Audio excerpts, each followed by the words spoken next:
So today I'm going to be giving you a tour of my music home studio as well as my mobile studio setup.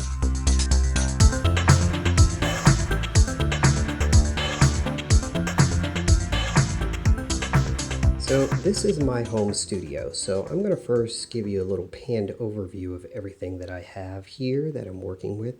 Now normally you won't see a cord hanging through the middle of the room, but I have an external video light there just to provide a little bit more light for the scene. And at the end of this video, I'm going to show you my mobile setup, what I use when I'm on the go. So let's start off by talking about the desk. The desk is an IKEA Malm desk, but you won't find one at IKEA exactly like this. I actually added on the keyboard drawer with some roller sliders and some shelving board from Home Depot. So that's all custom. And this just gave me a little bit more space on the desktop. So I put my keyboard, my mouse, my gaming controller and headphones, those all rest underneath the desk. And then I have push there on top.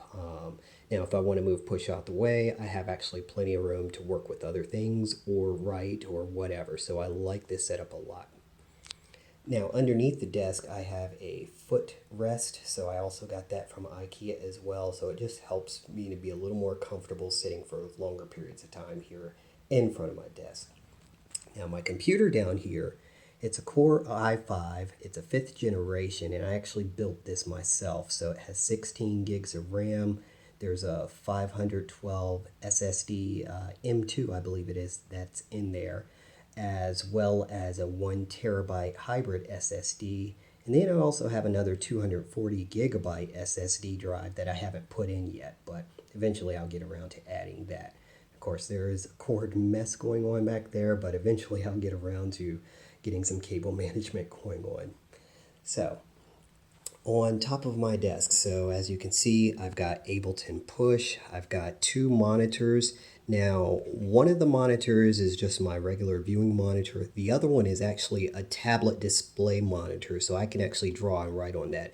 I use that for work, for doing a lot of image stuff, image retouching, even for my photography business as well. So I kind of get dual duty on that. And those are mounted to monitor arm stands. One of them's from Amazon Basics, and I want to say that was around $99 for that one. And the other one is from a company, I think is Vivo. I also got it from Amazon as well. So I can move those monitors up, down, left, right, where I need them to be to make viewing a lot easier. A lot of times I'll get push out of the way and I'll put the monitor tablet right down in front of me so I can draw directly on the screen where push is normally sitting, and it can spin all the way around without getting in the way of the other monitor. And of course I've got my keyboard and my game controller controls right underneath, so I don't have to have the keyboard directly right in front of the monitor, so that works out nice. So hardware wise, here's what I'm working with. Right now I've got a Focusrite 18i8, that's a Gen 2. And the only thing I have plugged in right now is just my headphones and my microphone. It's just a cheap dynamic microphone from Audio Technica. This is back when they were doing brand X. So it's kind of like a sub brand that they used to market and make, but they don't do those anymore. I just use it when I want to just put some quick vocals or quick recordings of anything. But I do also have a condenser mic that I have as well, but I just don't have that plugged in right now. The reason why I went with the 18i8 is so whenever I want to, I can have my guitar, my bass, both the microphones all plugged in at one time and not have to worry about recording some parts and then swapping things out. So it just makes that a lot nicer. Now back behind there, I do have a DECT, DECT headset that I use. And I actually do use that with voice dictation software, so I hardly write anything these days. Basically, I speak it all into the computer and it pops up as text on the screen. So I specifically use that, and when I have to make conference calls for work, because this is my work computer and also my music production computer. When I just feel like fooling around, I pull out the old Rubik's Cube there to, get my mind off of things and then get back to work. And of course, in the center of everything there is Push, Ableton Push. I actually use this with Ableton as well as Propeller Head Reason. So I'll talk about the software that I use on the computers here in just a bit. Next to that, I've got my Tascam recorder. That is the DR07MK2, so the Mark II.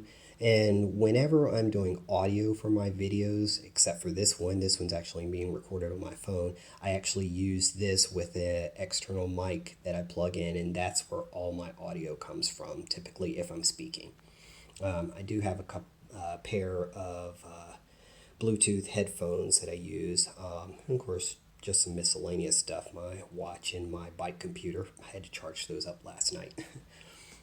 So that's pretty much the desk setup. As you can see, there's that other hard drive that I need to put into the computer, as well as my glove when I'm drawing on the monitor tablet.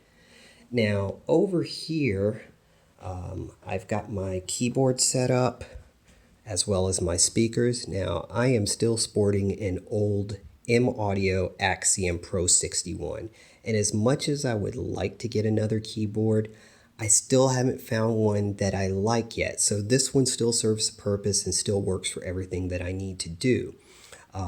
This is a double keyboard stand. I could put another keyboard, but typically if I'm working in front of the keyboard, I'll take my keyboard for typing and put it up on top of there, and I will work pretty much in Reason or Ableton directly from here. And because these monitors are on monitor arms, I can actually just turn this, pull it over a little bit. It does pull out a little bit more than that, but I'll put that as close as I can to the keyboard setup. I have a secondary trackball mouse. Move out the way here. Trackball mouse, so I can actually control the screen and have the keyboard right there in front of me to do everything I want when I'm in Reason or Ableton. The speakers that I'm using is the KRK Rocket 5s. They are silver edition. I think I got these on sale for like 89 bucks a piece. There was I think it was a Black Friday sale maybe a couple years ago. So I love those. They work great. So whenever I have the room to myself, I can just turn those things up and they sound great.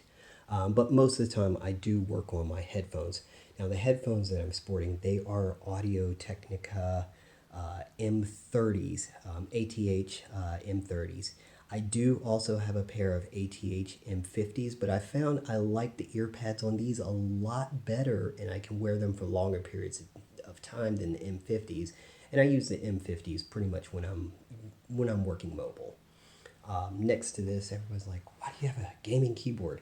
I do play a few games, but not that much. But mainly, I have keyboard shortcuts set up for all of my programs. So if I'm like using Ableton or I'm using Reason, I have all these keyboard keys assigned to that controller. So it allows me to work a little faster by having all that stuff already mapped out.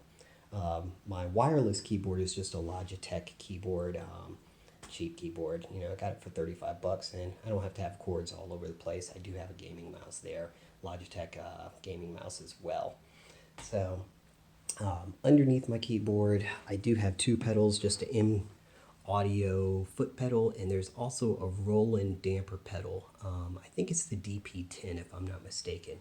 But that is plugged into the expression port that allows me to do a few little nifty things, which I'll talk about in some future videos when I'm working with Reason. It makes that pedal function like an expression pedal versus a regular on-off damper pedal. And that's pretty much the studio setup. I do have a guitar, which I occasionally play. That is my Schecter C1 Standard, and I do have a bass. It is a Squier bass. Focusing here. I do have a Squier bass that I use on occasion as well. I don't use it as much, but that's pretty much it. My guitar case is sitting over there also as well. There's nothing in it. It's just empty. And finally, for another controller, I do have a Novation Launch Control. So I do also use a launch control in conjunction with Ableton mostly whenever I'm doing DJ sets. If you've seen some of my DJ videos, then you know exactly how I use that. So that is my studio. When I'm doing video work and I'm recording while I'm sitting at the desk, I do have a Canon 60D that does all the video or web, if I'm doing any webinars or anything like that. Live streaming, I will use that camera for live streaming. So there you have it. There is my regular studio setup. So we'll move some stuff around here and show you my mobile studio setup. I'm actually using a Surface Pro 4. It's an i5 256 gigabyte hard drive with 8 gigabytes of RAM. And the audio interface that I'm actually using is the little brother to the 18i8. It's the Scarlett 2i4 Gen 2. Both of these are Gen 2s.